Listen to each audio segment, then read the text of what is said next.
Do click subscribe button. Press bell icon. पाठ 15 भीषण की दिलेरी। यानी कि एक भीषण है, लड़का है एक इसमें, और वो बहुत दिलेर है, यानी कि बहुत ज्यादा अच्छा लड़का है और बहुत इमोशनल भी, और उसके अंदर बहुत अच्छा दिल है। तो चलिए शुरू करते हैं भीषण की दिलेरी। सुबह का समय था। पहाड़ों के पीछे से सूरज झांक रहा था। 10 वर्ष का भीषण घर से बाहर निकल आया। वह रोज इसी समय इसी रास्ते से कर्नल दत्ता के फार्म हाउस पर जाता है। तो भीषण कितने साल का है? 10 साल का। और वो एक कर्नल दत्ता के फार्म हाउस पर जाता है और क्या करता है? कर्नल दत्ता की पत्नी पढ़ाई में उसकी मदद करती है। फार्म से लगे सेबों के बाग में कीटनाशक दवा का छिड़काव हो रहा था और बहुत तड़के काम शुरू हो जाता था। भीषण पगडंडी यानी कि छोटा रास्ता। भीषण पगडंडी से अभी सड़क तक आ ही रहा था कि उसे गोली चलने की आवाज सुनाई दी। उसने इधर उधर देखा, कोई भी दिखाई नहीं दिया। वह कुछ ही दूर चला था कि उसे फिर गोली चलने की आवाज सुनाई दी। इस बार एक नहीं, 2-3 गोलियां एक साथ ही चली थी। गोलियों की आवाज से पूरी घाटी गूंज गई। पंछी घबरा गए, आसमान में गोल गोल चक्कर काटने लगे। आपने देखा ही होगा, कई बार कोई अचानक किसी चीज की आवाज आए ना, तो आसमान में जो पंछी होते हैं ना, वो घबरा कर घूमने लगते हैं। भीषण सहम कर पेड़ों की आड़ में छिपकर खड़ा हो गया। अब भीषण भी डर गया और वो पेड़ों के पीछे खड़ा हो गया। भीषण जहां खड़ा था वहीं चुपचाप खड़ा रहा। ये देखिए, पेड़ों के पीछे खड़ा हो गया और चुपचाप खड़ा है। उसे वहां से सीढ़ी नुमा खेत और फलों के बाग साफ दिखाई दे रहे थे। सीढ़ी नुमा खेत, क्योंकि वो हिमाचल की बात हो रही है ना, यहाँ पहाड़ों की, तो वहां पर कैसी खेती की जाती है? सीढ़ी नुमा, यानी कि सीढ़ियां जो हमारी स्टेयर्स होती हैं, उस आकार में वहां खेती की जाती है। खेतों में काम करते हुए किसान भी दिखाई दे रहे थे।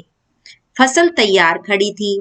सुबह की हल्की धूप में खेत सुनहरे दिखाई दे रहे थे। भीषण अभी सोच ही रहा था कि गोली किसने और क्यों चलाई होगी कि तभी एक और गोली की आवाज आई। एकाएक भीषण को गोली चलने का कारण समझ में आ गया। जब फसल पक जाती है तब गेहूं के खेतों में दाना चुगने ढेरों तीतर आ जाते हैं। क्या होता है? जब गेहूं पक जाती है तो वहां खेतों में तीतर आ जाते हैं दाना चुगने के लिए। शिकारी इस बात को जानते हैं, इसलिए वे सुबह सुबह ही तीतर मारने चले आते हैं। पिछले साल भी शिकारियों ने इसी तरह बहुत से तीतर मारे थे। कुछ तीतर तो वे उठाकर ले गए, बाकी को वहीं छोड़ गए। खेतों को काटते समय किसानों को बहुत से मरे और जख्मी तीतर मिले। उन्होंने कहा पिछले साल ऐसा हुआ था कि उन्होंने बहुत तीतर मारे थे, कुछ अपने साथ ले गए और कुछ मरे हुए और जख्मी हालत में छोड़कर चले गए, जो किसानों को बाद में मिले।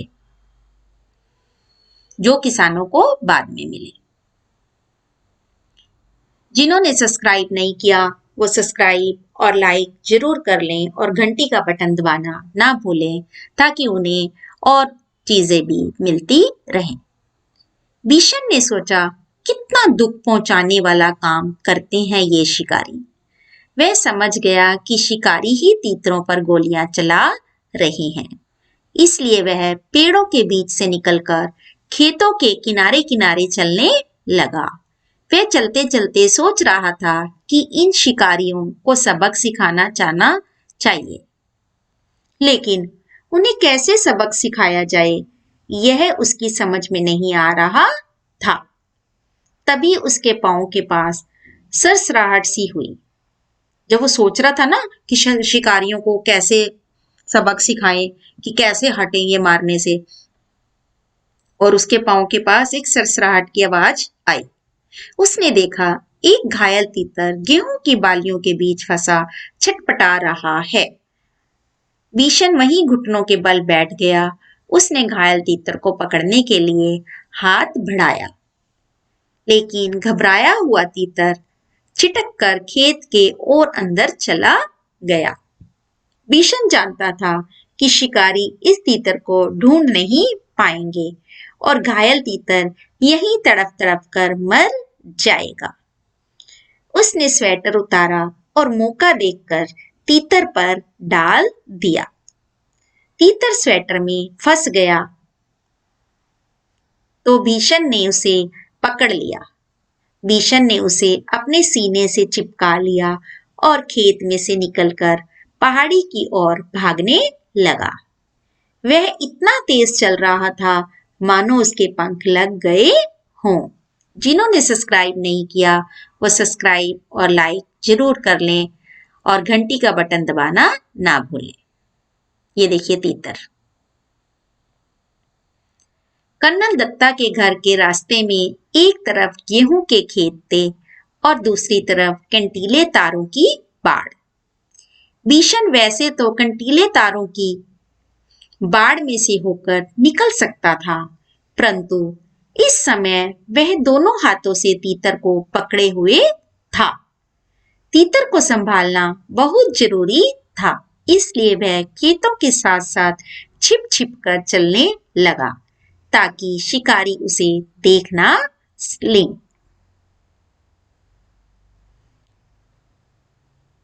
वह कुछ ही दूर गया कि पीछे से भारी सी आवाज आई, लड़के रुक जा, नहीं तो गोली मार दूंगा। लेकिन भीषण नहीं रुका, वह चुपचाप चलता रहा। रुकता है या नहीं? उस आदमी ने दोबारा चिल्लाकर कहा। तब तक भीषण कंटीले तारों के पास आ गया था। उसका दिल तेजी से धड़कने लगा। किसका? भीषण का। आगे बढ़ना मुश्किल लग रहा था, लेकिन फिर भी वह रुका नहीं और ना ही उसने कोई जवाब दिया। तभी भीषण को भारी भरकम जूतों की आवाज सुनाई दी, जो तेजी से उसके पास आती जा रही थी। पीछे से आ रहा शिकारी गुस्से में जोर जोर से चिल्ला रहा था, मैं तुझे देख लूंगा, तू मेरा शिकार चुरा कर नहीं ले जा सकता। भीषण तीतर को लेके जा रहा था ना, इसलिए वो उसको ऐसा बोल रहे थे। भीषण के लिए आगे निकल भागने का रास्ता नहीं था। अगर वह सड़क से जाता तो शिकारी को साफ दिखाई दे जाता, इसलिए उसने खेतों के छोटे रास्ते से जाना तय किया। खेतों से आगे के रास्ते में कांटेदार झाड़ियां थी। भीषण उसी रास्ते पर घुटनों के बल चलने लगा। कैसे चलने लगा भीषण? घुटनों के बल। बहुत संभल कर चलने पर भी उसके हाथ पांव पर कांटों की बहुत सी खरोंचें उभर आई। खरोंचों से खून भी निकलने लगा। उसकी कमीज की एक आस्तीन भी फट गई। आस्तीन यानी के बाजू। वह जानता था कि कमीज फटने पर उसे मां से डांट खानी पड़ेगी, पर भीषण को इस बात का संतोष था कि वह अब तीतर की जान बचाने में कामयाब रहा। झाड़ी से बाहर आकर वह सोचने लगा कि कैसे पहाड़ी के कोने से फिसलकर नीचे पहुंचा जाए, लेकिन उस कोने में घास बहुत ज्यादा थी और ओस के कारण फिसलन भी। भीषण थक कर वहीं एक किनारे बैठ गया। अभी वह बैठा ही था कि उसे पांवों की आहट सुनाई दी। अभी वो बैठा ही था कि उसे फिर से पैरों की आवाज आनी शुरू हो गई। आहट सुनते ही वह उठकर दौड़ पड़ा। दौड़ते दौड़ते वह आधी पहाड़ी पार कर चुका था। उसके कपड़े पसीने से तरबतर हो गए, फिर भी वह रुका नहीं और किसी तरह कर्नल दत्ता के फार्म हाउस के पिछवाड़े पहुंच गया, यानी कि पीछे की साइड। फार्म हाउस के पीछे की साइड पहुंच गया। पिछवाड़े दरवाजा खुला था। उसने ताड़ के पेड़ का सहारा लिया, ताड़ का पेड़, और फार्म हाउस के अंदर पहुंच गया। तीतर को वह बड़ी सावधानी के साथ अपने सीने से लगाए हुए था। फार्म हाउस में खामोशी थी, यानी कि बहुत चुपचाप था। ऐसा लग रहा था जैसे कुछ भी नहीं हो रहा है यहाँ पर, बिल्कुल चुप। बस रसोई घर से प्रेशर कुकर की सीटी की आवाज आ रही थी। मुर्गियां अभी अपने दड़बे में थी और गुलाब चंद सामने का बरामदा साफ कर रहा था। अचानक कर्नल साहब का एल्सिएशन कुत्ता जोर जोर से भौंकने लगा। वह किसी अजनबी को देखकर ही इस तरह भौंकता है। भीषण समझ गया कि शिकारी इधर ही आ रहे हैं। उसने इधर उधर देखा ताकि वह तीतर को कहीं अच्छी तरह से छिपा सके। एक और शेड के नीचे बहुत सारा कबाड़ पड़ा था। उसी में एक टूटी टोकरी भीषण को दिखाई दे गई। ये ठीक है, भीषण ने सोचा, ये ठीक है। सोचते हुए उसने तीतर को टोकरी में रखकर स्वेटर से ढक दिया। घायल तीतर घबराया हुआ था, इसलिए वह चुपचाप पड़ा रहा। तीतर को छुपाने के बाद भीषण ने सोचा कि अब बाहर चलकर देखना चाहिए, पर वह शिकारियों के सामने भी नहीं पड़ना चाहता था, इसलिए उसने छत पर चढ़कर बैठना ठीक समझा। क्या समझा उसने? छत पर बैठना। बिना सीढ़ी के छत पर चढ़ना उसके लिए बहुत आसान काम था। वह अक्सर इस शेड की ढलवा छत के सहारे ऊपर चढ़ जाता था। भीषण लकड़ी के खंबे पर बंदर की तरह छलांग लगाकर लटक गया और ऊपर की ओर खिसकते खिसकते छत पर जा पहुंचा। वो बिना सीढ़ी के ही छत पे चला गया। खपरेल की ढलावदार छत थी, इसलिए वह चिमनी के पीछे छिपकर बैठ गया ताकि वह किसी और को दिखाई ना दे, लेकिन वह स्वयं सब कुछ देख सके, यानी कि कोई से देख ना सके लेकिन वो खुद सब कुछ देख सके। उसने देखा कि दो शिकारी इधर ही चले आ रहे हैं और उनको देखकर कर्नल साहब का एल्सिएशन कुत्ता जोर जोर से भौंक रहा है। कर्नल ने कुत्ते को डांटा, चुप रहो, पर वह ना माना। पिछले दोनों पांवों पर खड़े हो वह उछल उछल कर भौंकने लगा। वे दोनों शिकारी करीब आ गए तो कर्नल ने रोबदार आवाज में पूछा, कौन? कर्नल साहब ने पूछा, कौन हो तुम? यहां किस लिए आए हो? साहब, शिकारियों ने क्या कहा? साहब, हम शिकारी हैं, हर साल यहाँ शिकार के लिए आते हैं। अच्छा? अब कर्नल साहब कह रहे हैं, अच्छा, तो तुम्ही लोगों की गोलियों की आवाजें गूंज रही थी सुबह से। जी हाँ, शिकारी कह रहे हैं, जी हाँ, हमारे पास लाइसेंस वाली बंदूकें हैं। सरपंच माधो सिंह भी हमें जानता है। वो अपनी सफाई पेश करने के लिए कह रहे हैं कि हमारे पास लाइसेंस वाली बंदूकें भी हैं, यानी कि कोई हमें मना नहीं कर सकता, और सरपंच भी हमें जानता है। तो तुम हर साल तीतरों का शिकार करते हो? कर्नल ने मजाक सा उड़ाते हुए कहा। जी हाँ, तीतर भी मार लेते हैं कभी कभी। अभी अभी एक लड़का हमारे शिकार तीतर को लेकर आपके यहाँ आ छिपा है, हम उसे ही ढूंढ रहे हैं। अच्छा, तुम जो इतने सारे तीतर मारते हो उनका क्या करते हो? कर्नल साहब ने पूछा। सीधी सी बात है साहब, खाते हैं। शिकारी क्या कर रहे हैं? कहते हैं कि खाते हैं। दूसरे शिकारी ने जवाब दिया। फिर कुछ रुक कर बोला, अब तो उस लड़के को ढूंढवा दीजिए साहब, वह इधर ही कहीं छुप गया है। कर्नल दत्ता ने उनकी बात पर कोई ध्यान नहीं दिया और गुस्से से कहा, कैसे हो तुम लोग? हर साल आकर इतने तीतर मार डालते हो, कुछ को खा लेते हो और बाकी को घायल करके यहाँ तड़प तड़प कर मरने के लिए छोड़ जाते हो। जब फसल कटती है तब ढेरों मरे हुए तीतर मिलते हैं। कर्नल दत्ता की बात सुनकर वे दोनों कुछ घबरा गए।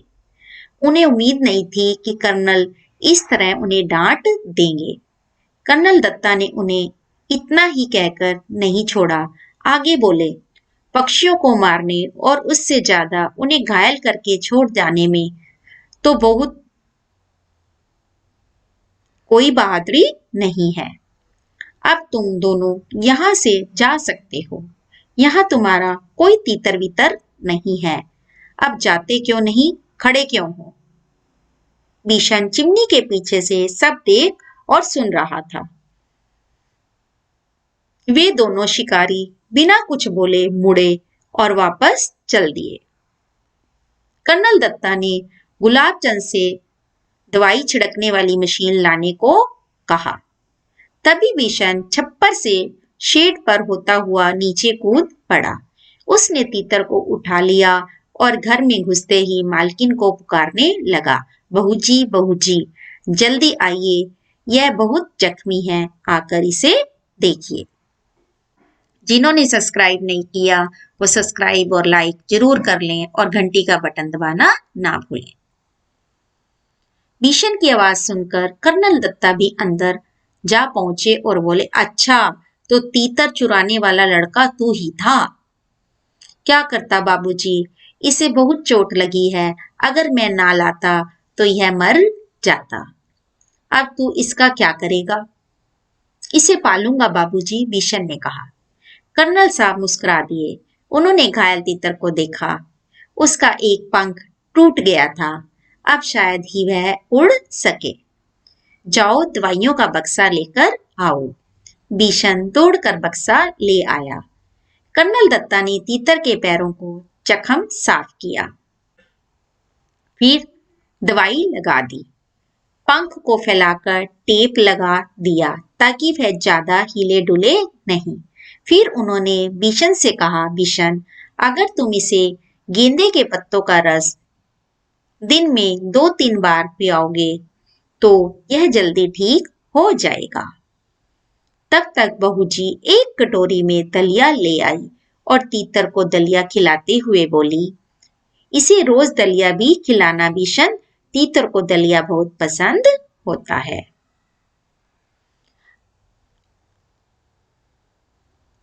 तब तो यह भीषण के पीछे पीछे ही घूमता रहेगा। कर्नल ने हंसते हुए कहा। अच्छा भीषण, तुम जानते हो तीतर कैसे बोलता है? बहू जी ने पूछा। भीषण ने अपने हाथों को मुंह पर रखकर तीतर की आवाज निकाली, quack quack quack. Colonel Datta ठहाका मारकर हंस पड़े। बहू जी मुंह पर पल्लू रखकर हंसने लगी। भीषण भी हंसता हुआ हिरन की तरह छलांगे लगाता तीतर के साथ वहां से अपने घर की ओर भाग चला। तो इसमें क्या था कि कोई जानवर हो चाहे, हमें उसकी हेल्प करनी चाहिए। एक्सरसाइज। धन्यवाद।